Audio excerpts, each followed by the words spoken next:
자, 이제 세 번째 십자가 복음 시작 첫 번째 내용입니다. 자, 우리 살펴봤죠. 범죄 후에 그리스도와 십자가의 복음이 선포됐어요. 그리고 내가 여자와 뭐가 되게? 갑자기 여자가 등장했습니다. 이 여자는 지금 하와, 원래 하와가 아니에요. 원래는 여자예요. 아담아예요. 아담아예요. 히브리어는. 여자는 아담아예요. 하와가 아니에요. 하와는 이 고백을, 예수님 이 성포 구세 경륜을 받아들였을 때 믿음으로 하나님께서 이 여자를 통해서 구원의 역사 이루시겠구나 해가지고 하와라고 이름을 지었어요. 생명이라고 지은 거예요. 생명. 하와라는 이름은 구속삭제 이름이에요. 처음 이름이 아니에요. 예. 우리가 이제 너무 쉽게 아담, 하와 이렇게 얘기하지만 원래 하와가 아니었다. 하와의 이름은 이 사건이 있은 다음에 믿음의 고백으로 주어진 것이다. 예. 네. 의심스러우면 성경을 좀 보겠습니다. 창세기 3장. 창세기 3장 어딜 보시냐면 3장 하와라는 이름이 언제 등장하느냐면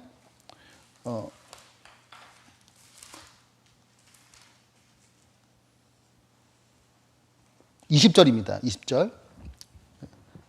아담이 그 아내를 하와라 이름하였으니 그는 모든 산자의 어미가 될 거예요. 생명의 어미가 된다고. 자, 보세요. 하와의 뜻은 생명이에요. 자, 그러니까 보세요. 15절 다음에 이제 어떤 죄로만 어떤 고난이 있을 거 설명하시고 아담이 들은 다음 아담의 고백이 이제 여자를 통해서 뭐가 일어나니까 여자의 후손, 사탄을 뱀의 머리를 상하게 할 깨트릴 구수의 역사가 여자를 통해 일어나니까 뭐로 고백한 거야?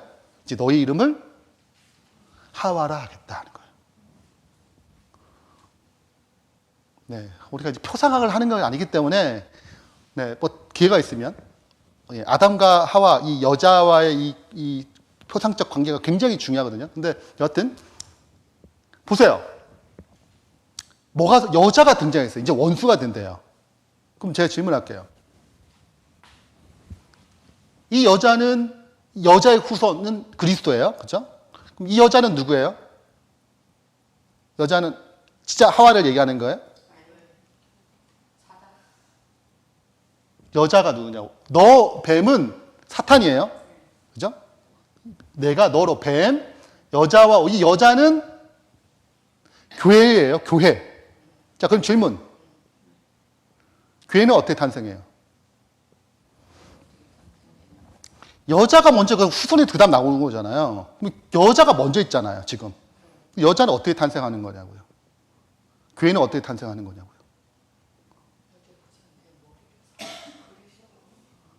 자, 이제 막 헷갈리기 시작합니다. 자. 교회라는 단어를 우리가 신약에서 사용했는데.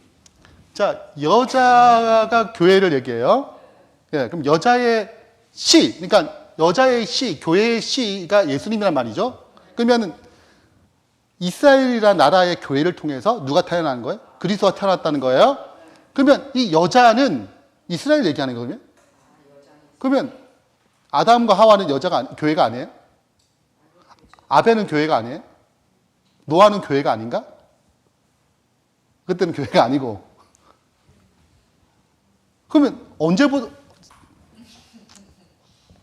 자, 여자는 예수 그리스도를 믿을 때 여자가 돼요. 표상적으로 우리는 다 여자예요. 누굴 믿기 때문에? 그리스도를 믿었기 때문에요. 네. 그러니까 이 복음을 받아들였을 때 뭐가 된 거예요? 아담과 하와는 여자가 된 거예요. 교회가 된 거예요. 이 탄생이 보다 구체적으로 이스라엘 백성을 통해 구현될 뿐 이미 뭐가 시작된 거예요? 여자가 시작된 거죠. 이 여자와 원수가 시작된 것입니다. 선과 악의 대전투가 시작된 거예요. 이걸 받아들인 자에게 이걸 받아들이면 시작된 거예요. 뭐가? 사탄과의 싸움이 시작된 것입니다. 너무 온 거거든요. 누구 편으로? 하나님의 편으로.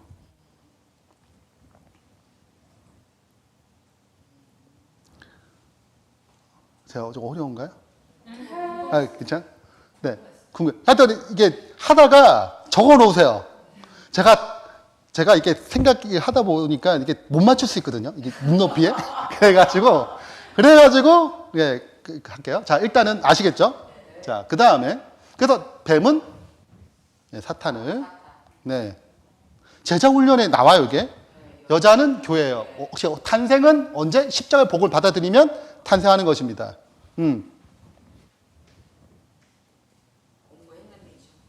네, 그럴 수 있죠. 여자의 후손 예수님이에요. 더 자세한 설명은 뭐 기회가 있으면 또 설명드릴게요. 일단은 자, 일단 개념이 정리됐죠. 자, 그 다음에 그래서 이제 여자의 후손이 내 머리 뱀을 깨뜨릴 것이다라고 얘기한 것입니다. 십자가상에서 뭐 할 거예요? 승리를 예언한 거예요. 승리는 여기서 이루어지는 거잖아요. 그죠? 네. 물론 이 아담과 하와가 이 얘기를 딱 받았을 때 완벽하게 이해한 건 아니에요. 그러나 어떻게 흘러갈 것인지를 잡은 것입니다. 자, 그 다음 볼게요. 교재에 나오죠? 그 다음 벌거벗음과 가죽 옷의 의미. 이게 중요한데. 아담과 하와가 이게 선악과를 따먹은 다음에 벌거벗음을 느꼈어요. 이제 빛의 옷이 사라졌죠? 하나님의 의의 두루마기, 빛의 두루마기가 사라질 것입니다. 이제 벌거벗음이 드러났어요. 그래서 하나님이 나타났는데 내가 동산에서 하나님의 소리를 듣고 벌거벗음을 두려워서 숨었습니다. 뭐가 문제가 생긴 거예요? 자, 그러니까 벌거벗음 의미가 뭐예요? 누구와 누구의 관계가? 하나님과 우리 관계가 깨진 것을 드러내는 것입니다. 그러니까 죄로 말미암아 하나님과 관계가 뭐해서? 깨진 거죠. 더 이상 하나님과 같이 할 수 없는 상태가 된 것입니다. 숨어요. 이게 모든 죄인의 속성입니다. 하나님을 좋아하지 않고 하나님 피하고 싶어요. 숨어요. 네. 자, 근데 믿음을 다 받아들인 다음에 드디어 받아들였으니까 요 21절, 20절에 뭐가 있다고? 여자를 하와라 칭했어요. 그건 뭐예요? 내가 이거를 믿음 받아들였다는 거잖아요. 그 믿음의 고백으로 반응이 뭐예요? 뭘 입혀요? 가죽옷을 입혀요. 자, 이 가죽옷은 창세로부터 죽임당 어린 양의 옷이에요. 양 가죽이죠? 네. 그래서 양을 죽여가지고 그 양 가죽을 누가 입혔어요? 아담과 하와의 옷을 입혔단 말이죠. 누가 친히 입혔어요? 하나님 입혔어요. 그래서 구성 우리가 준비하는 게 아니에요. 구원은. 누가 준비하세요? 하나님이 준비한 걸 받는 거예요. 누가 전적으로 준비해요? 하나님이 전적으로 준비하는 거예요. 그걸 받아들인 거죠. 이 옷을 입는 것입니다. 자, 근데 그래서 다시 뭐가 회복돼요? 하나님과 관계가 다시 회복되는 것입니다. 회복되는 거예요. 자, 근데 요 앞부분 창세 3장 15절과 지금 이 이야기를 통해서 우리는 죄가 세 가지 문제를 일으켰음을 알게 됩니다. 제가 세 가지 문제를 일으켰어요. 자, 그 문제가 뭐예요? 이제 이거 아까 이건 이거 설명이고 아니에요. 세 가지니까 세 가지 문제. 자, 세 가지 문제. 첫 번째가 세 가지가 뭔 것 같아요? 거기 답이 안 나와 있죠. 네. 세 가지 문제만 설명되어 있어요. 자, 죄로 말미암아 파생된 세 가지 문제가 있어요. 그래서 이 복음은 이 문제를 해결하는 것이 핵심입니다. 한 가지가 아니었어? 뭐 세 가지가 돼? 자, 이럴 수 있어. 이럴 수 있지만, 뭐 그럴 수 있죠. 근데 이거는 대상과 연관되어 있어요. 그래서 이제 세 가지로 정리한 것입니다. 제일 첫 번째는 하나님의 문제예요. 이제 하나님 어떤 문제를 갖고 있냐면, 자, 사단이 죄를 선택했고 이게 문제를 했을 때 첫 번째, 하나님은 대한 오해가 발생했어요. 누굴 오해해? 하나님을 오해해요. 그리고 인간이 죄를 지었을 때 이 죄를 구원하려면 그냥 구원 못해요. 아까 용서해 줄게. 이렇게 안 된단 말이죠.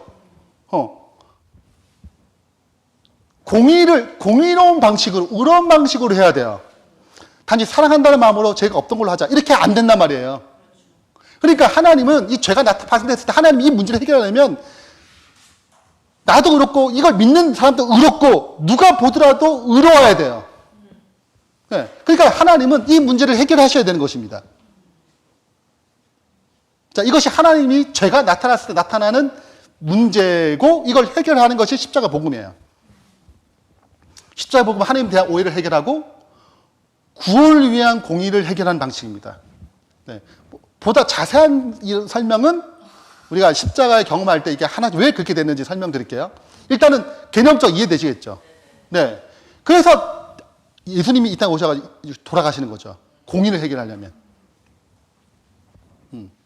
두 번째는 그럼 뭐 이제 알겠죠? 두 번째는 누구죠? 아, 그렇죠. 우리죠. 우리의 문제. 우리는 범죄로 죄의 본성을 갖고 있고 죄를 자꾸 범해. 네. 그렇기 때문에 하나님은 우리를 죄로부터 구원해. 나도 죄로부터 뭐 해야 돼? 구원 받아야 돼요. 네. 양심의 가책도 해결해야 되고. 네.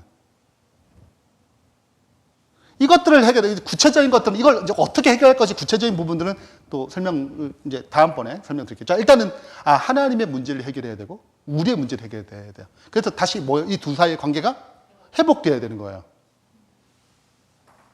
또 하나의 문제가 누구예요?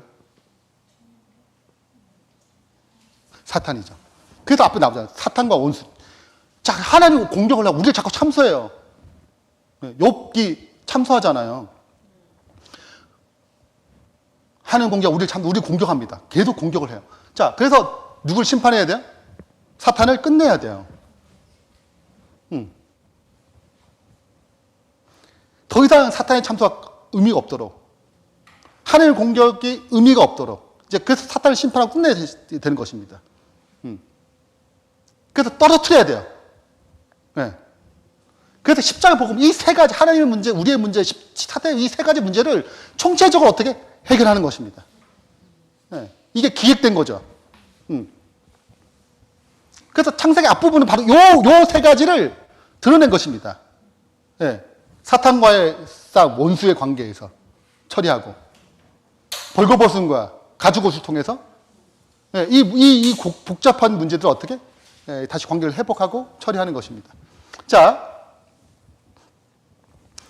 이렇게 관계가 해결돼야 되는데 이 관계가 자꾸 문제가 생기면 파생되는 것들이 있어요.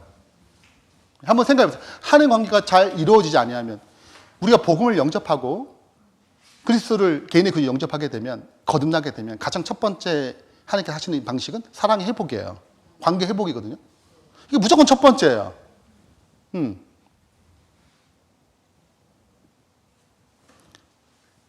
그럼 번제에 대한 제사를 드리는 핵심은 뭐예요? 다시 이걸 통해서 하나님과 나의 관계가 회복되는 것입니다. 이게 첫 번째예요. 사랑 관계 회복되는 거예요. 자, 근데 이게 문제가 발생했다. 이게 잘 회복이 안 된다. 그럼 어떤 문제가 발생할 것 같아요? 우리의 신앙 가운데, 우리의 신앙 생활하면서 이게 잘 안 이루어지면 어떤 문제가 발생할까? 괴롭다.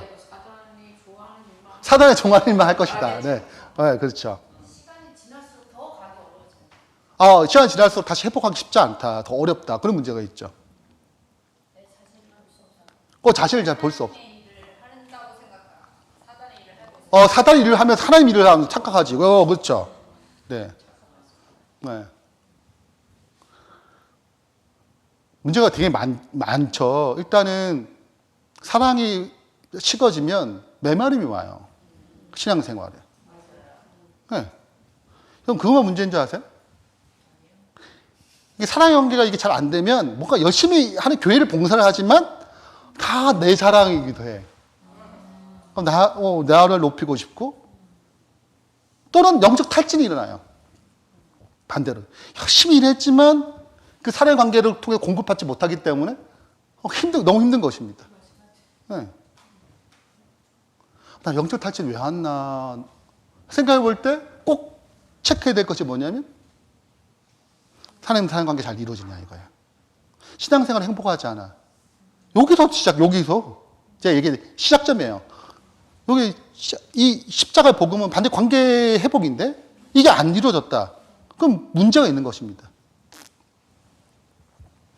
그 정리해보면 이런 것들이죠. 메마름, 영적 탈진, 영적 교만, 형식주의. 교통이 막힘, 하는 게 교통이 안 돼요. 그리고 외식하게 돼요. 네. 정직하게 쓰지 못합니다.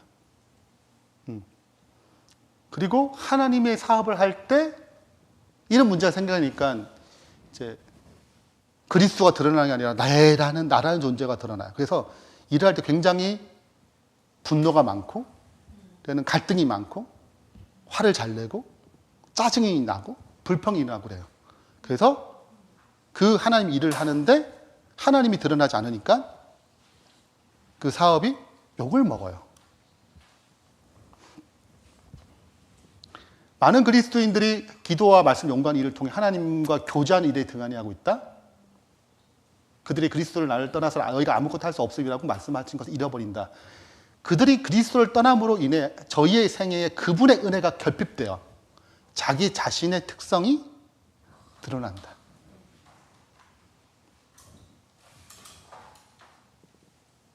그리하여 하나님께 대한 그들의 봉사를 하잖아요. 남보다 높고자 욕망이 생기고 제어되지 못해 거칠고 추악한 성벽으로 자꾸 더럽혀져요.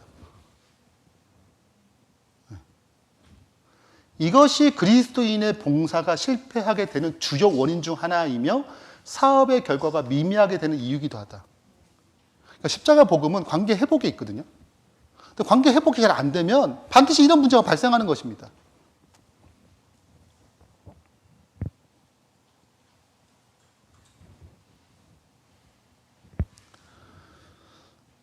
자, 이제 두 번째 사건 볼게요. 우리가 가인과 아벨의 제사에서 이제는 이 대쟁투의 얘기만 들었잖아요.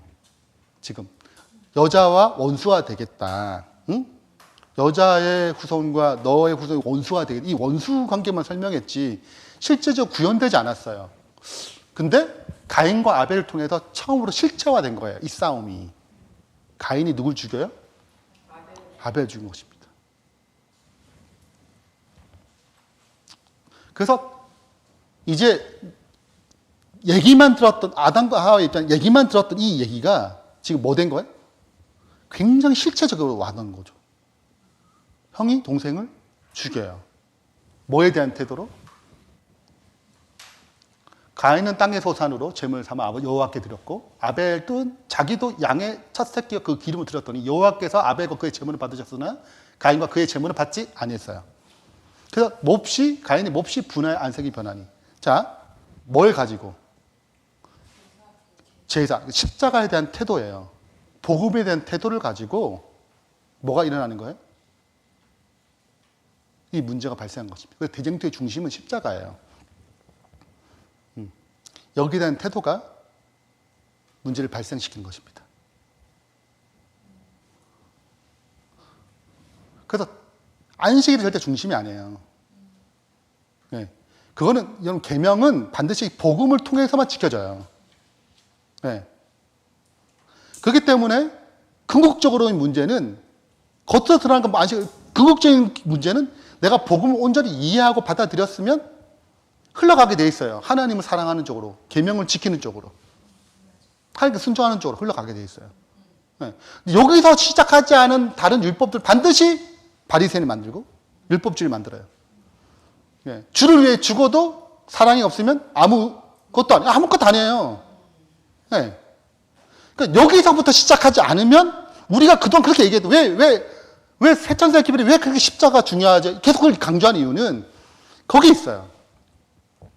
근데 마지막 안식일 여기 너무 초점을 맞추다 보니까 복음이 희석되는 것입니다. 이걸 놓치면 안 돼요. 원래 천사의 기별의 가장 중요한 건 십자가의 복음이 근원이고 거기서부터 파생되는 것입니다. 그걸 회복하는 거예요. 거기서부터 시작해요. 자, 가인 아벨을 왜 죽였냐? 이게 그냥 개혁 버전에는 조금 이게 와닿잖아요. 근데 킹 제임스 버전 좀 와닿아요. 자, 왜 화를 내냐? 왜 분내느냐? 설명해요. 하나님 나타나셔가지고 주께서 가인에게 이르시되 내가 어찌하여 분을 내느냐? 어찌하여 내 얼굴빛이 왜 변했냐? 자, 내가 잘 행하면 너를 받지 아니하겠느냐.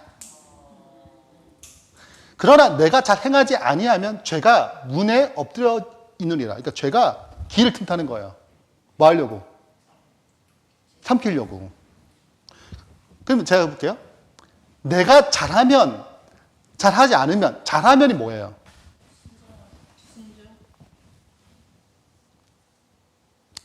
문맥을 생각해야지. 왜 불이 났어요? 왜 분나고 왜 화를 냈어요? 가인이. 아니, 여기 아니, 위에지. 이거지. 여기서 왜 화를 냈냐? 왜 안색이 바뀌었냐고. 그죠? 그럼 이거는 잘 행하겠다는 건 뭐예요? 가인 보고 너가 잘 행하면 하면 뜻이 뭐예요? 자, 그러면 그쵸. 정확히 말하자면, 그쵸. 그게 뭐예요? 지금 아벨처럼 양의 첫 새끼와 그 기름으로 너가 진짜 어떻게? 십자가의 복음으로 너가 진짜 그렇게 드리면이죠.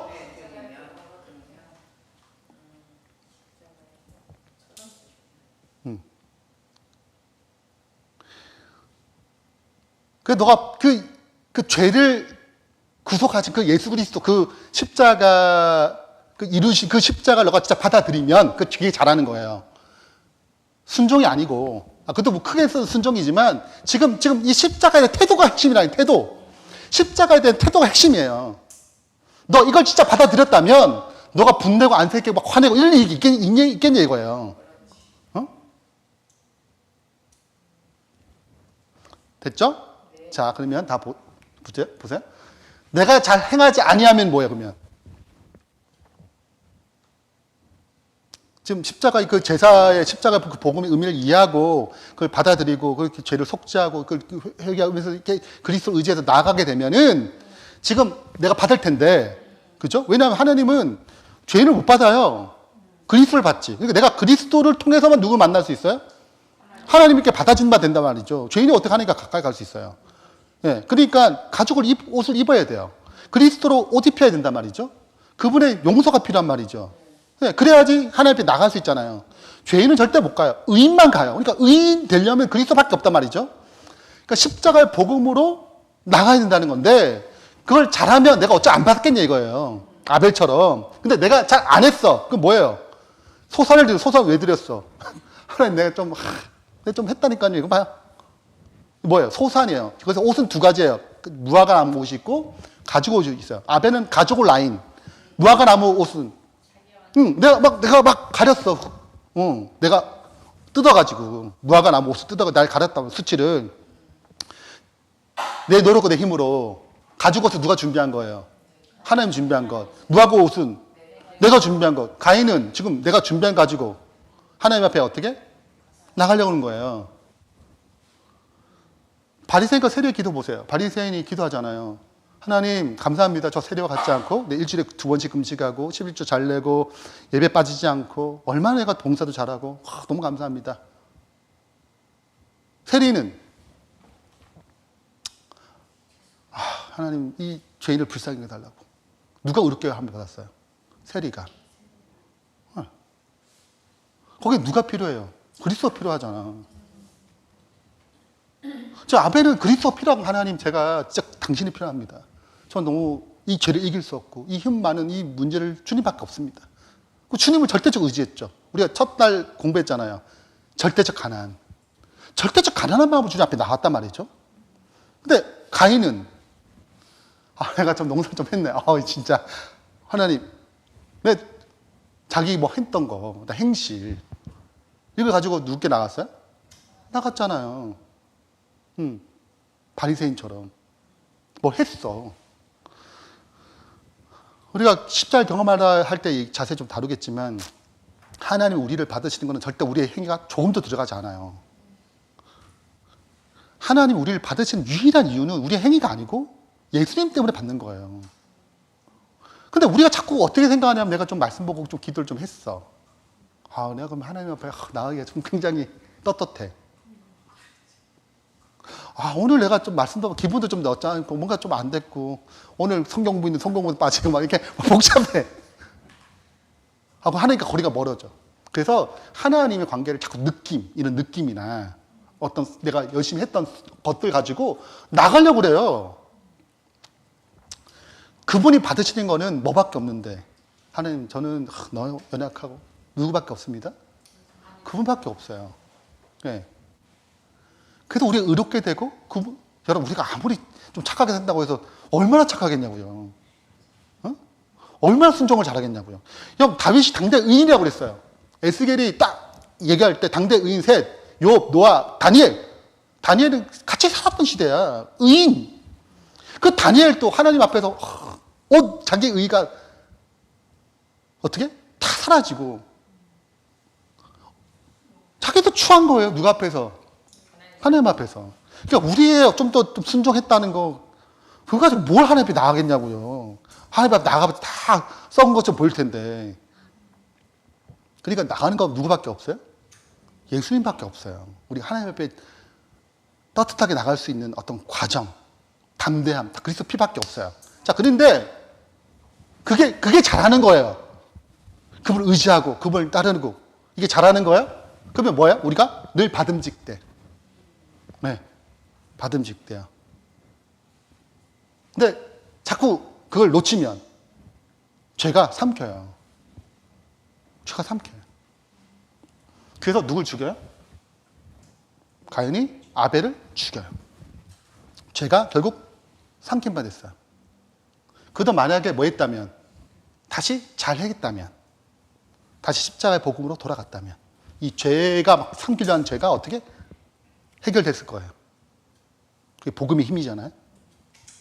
그러니까 가인이 아벨을 죽인 핵심 이유는 뭐가 처리되지 않았어요? 십자가의 복음으로 자기를 처리되지 않았어요. 그 죄가 삼킨 것입니다. 이게 대쟁투의 문제예요.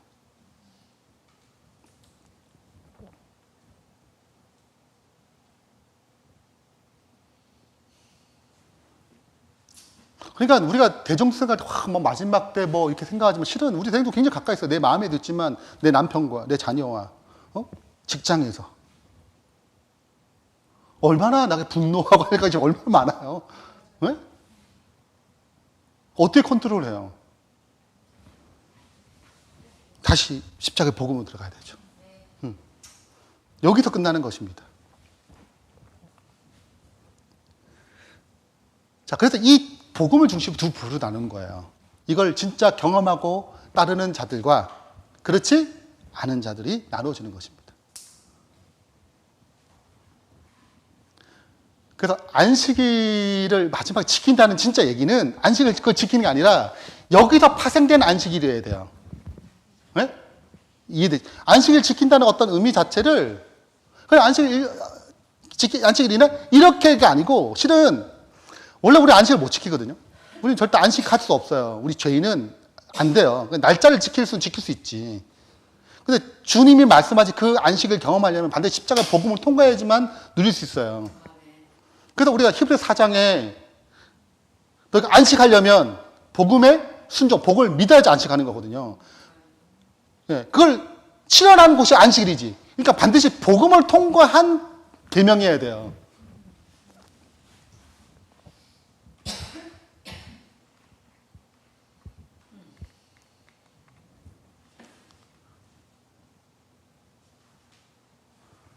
결국은 이제 이 싸움은 복음을 통과한 자와 복음을 통과하지 않은 자의 싸움입니다. 복음을 계속 체험하기 위해 자기를 십자가 앞에 자꾸 놔두는 사람과 그렇지 않은 사람과의 싸움이에요. 궁극적으로는. 자, 이제 세 번째입니다. 벌써 무지개도 못했는데. 자, 해보겠습니다. 자, 노아가 방주에 나온 후에 제사, 무지개 언약인데요. 이거 이제 빨리 할게요. 자, 개념을 아시니까. 자, 지금 무지개 언약의 의미를 생각해 봅시다. 자, 무지개 언약이 뭐예요? 뜻이 뭘까? 무지개 언약이 뭘까요? 무지개 언약의 의미. 다시는 심판하지 않겠다라죠. 그래서 이게 언약의 증거예요. 그러면 무지개 나올 때마다 하나님은 뭐 하셔야 돼? 뭘 드러내는 거야? 내가 그 약속을 계속 지켜. 그죠? 지킨다는 증거예요. 그죠? 내가 멸하지 않겠다고. 그래서 무지개 언약은 하나님의 신실하심을 드러내요. 그 언약을 내가 뭐 하겠다? 지키겠다. 언약은 반드시 신실하게 지키는 존재야. 했지? 내가 언약을 지키고. 그러니까 무지개가 볼 때마다 하나님은 약속하신 언약을 무조건 지키시는 분이셔. 그게 핵심이에요. 자, 이게 정리돼야지 이제 그 다음 넘어갑니다. 자, 됐죠? 자,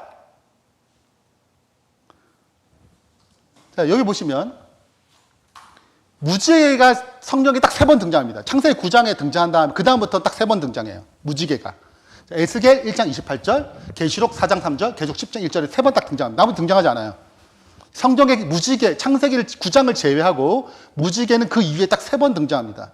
자, 요때 그 사방 광채의 모양은 비 오는 날 구름에 있는 무지개 같으니 여호와의 영광 형상의 모양이라. 그래서 이제 그 인자가 이제 등장할 때 에스겔 1장에 계시가 인자가 등장할 때 무지개가 쭉 둘러서 보여요. 네. 자, 그 의미는 뭐예요? 언약을 신실하게 지키는 분이셔 라고 생각하셔야 돼요. 자, 두 번째, 에스겔 4장 3절에 앉으시는 모양이 벽곡 같고 황보석 같고 무지개가 있어도 보좌 둘렀어. 똑같은 개념이에요. 아, 그분은 뭘 지키신 분이죠? 언약을 신실하게 지키신 분이지. 계시록 10장 1절에 똑같아요. 내가 또 보니 힘센 다른 천사가 구름을 입고 하늘 내려와서 이 힘센 다른 천사는 이제 문맥상 그리스도를 얘기합니다. 천사는 사자예요. 그러니까 이 천사가 원래 사자거든요. 그러니까 천사라고 해서 무슨 천사가 아니에요. 천사라고 해서 우리가 생각하는 다 천사가 아니라고요. 네, 때로는 사람일 수 있고 이 언어가 대사를 보낼 때 사자라고 그러고 때로는 그리스도, 여호와의 사자, 그리스도를 표현하게 돼요. 근데 문맥을 잘 읽어서 이게 진짜 천사인지 이게 사람인지 아니면 그리스도인지 문맥을 통해서 확인하는 것입니다. 이 문맥을 통해 볼 때 이분은 그리스도예요. 그래서 그 머리 위에 뭐가 있어요? 무지개가 있어요. 이 3번 딱 등장합니다. 근데 이 세 개가 항상 상황을 이해해야 돼요. 상황. 자, 첫 번째 상황입니다. 자, 에스겔의 상황이에요. 에스겔의 상황. 자, 보세요. 1장 1절. 30째 해. 아마 30살이라고 생각하는 것입니다. 30살. 넷째 달 초닷새에 내가 그발 강가에 사로잡힌 자. 아, 지금 에스겔이 뭐 했다고요? 어디에? 바벨론에, 그발 바벨론에 있습니다. 바벨론 사로잡혔어요. 자, 지금 이스라엘, 남방 유다는 이스라엘 멸망했고, 남방 유다는 멸망의 과정에 있습니다. 빨리 끝내. 자, 멸망의 과정이 있는데, 1차 때 다니엘이 잡혀갔어요. 바벨론 쳐들어가지고 다니엘 몰프로 가져왔어요. 귀족들을. 다니엘 귀족이거든요. 데려갔어요. 말 잘 들으라고. 바벨론 말 잘 들으라고. 그 다음에 또 반역을 일으킨 2차 또 쳐들어와가지고 또 이런 사람들이 잡혀갔어요. 이때 에스겔이 잡혀갔습니다. 그러니까 에스겔이 하나님께 바벨론에서 계시를 받은 거예요. 그리고 기록한 것이 에스겔서입니다. 근데 이 하나님의 나라가 바벨론이라는 이 세상 나라에게 포로 잡히고 뜯기고 이 나라는 하나님 메시아를 준비하고 하나님 나라를 세우려고 했는데 이 나라가 어떻게 보여요? 패망할 것처럼 보여요. 그 에스겔서 예언은 패망에 얘기합니다. 결국 멸망할 거라고. 자, 생각해 이런 상황 가운데 지금 굉장히 비참한 상황과 놓여 있는 거거든요. 그래서 하나님 언약이 과연 될까? 이 상황 가운데 하나님 뭔가 정말 계시나? 하나님이 이 나라를 위해서 좀 뭔가 하시는 건 맞아? 굉장히 뭐한 상황이에요. 불안하고 흔들리는 상황이에요. 그때 에스겔을 통해서 약속을 주어지는 첫 번째 계시가 하나님이 나타나는 겁니다. 그때 뭐로 보여줘요? 무지개를 보여줘요. 무슨 뜻이에요, 지금? 내가 약속 언약을 반드시 지킬 거야. 지금 굉장히 어두워. 여러분, 구름 가운데 등장하거든요. 이게 무지개가. 그래서 이 구름이 비가 막 내리네. 그러면 무슨 생각이 들어요? 멸망하는 게 아닐까? 생각이 드는 거죠. 어두운 생각, 힘든 생각이 드는 거잖아요. 근데 무지개 나타나면 그럴 일이 없어. 약속을 받는 거잖아요. 똑같아요. 이 어둠이 찾아온 곳입니다. 이 유대 땅에. 근데 그 무지개를 보여줌으로 뭘 하는 거예요? 다시? 네, 다시 이 언약이 지켜질 거야. 라고 지금 확신을 주는 장면이에요. 자, 그 다음 볼게요. 자, 이게 사도 요한입니다. 자, 자, 사도 요한이 봤는데 지금 반모라는 섬에 있었어요. 잡혔어. 여러분 보세요. 다 죽었어요. 이제 사도 요한 하나 남았어요. 제자들 중에, 사도 중에. 사도 바울 죽지, 다 죽었어요. 자기밖에 안 남았어요. 근데 자기는 자기 있을 때 누가 오실 줄 알았어요. 오실 줄 알았어요. 열심히 복음 전하고 마지막까지, 마지막 사도니까 진짜 자기 있을 때 올 줄 알았어요. 응? 근데 지금 자기는 잡히고, 지금 상황은, 지금 이게 핍박 시대거든요. AD 70년 이후로 네로가 지금 뭐 67년 뭐 이렇게 해서 네로가 이제 본격적으로 이제 핍박을 시작하면서 이제 핍박의 시대가 열리기 시작하는 거예요. 그러니까 여기 왔잖아요. 그래서 교회는 막 힘들고, 응? 나는 잡히고, 주님의 재림은 언제 오는 거야?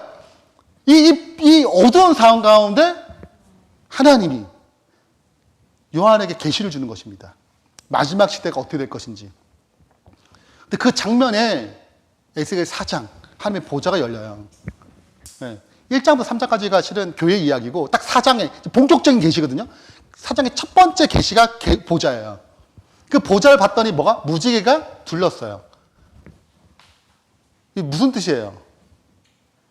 아, 내가 지금 상황이 되게 암담하고 어려운데 하나님 반드시 뭐 하시겠구나. 언약을 지키시겠구나. 라고 시작하는 것입니다.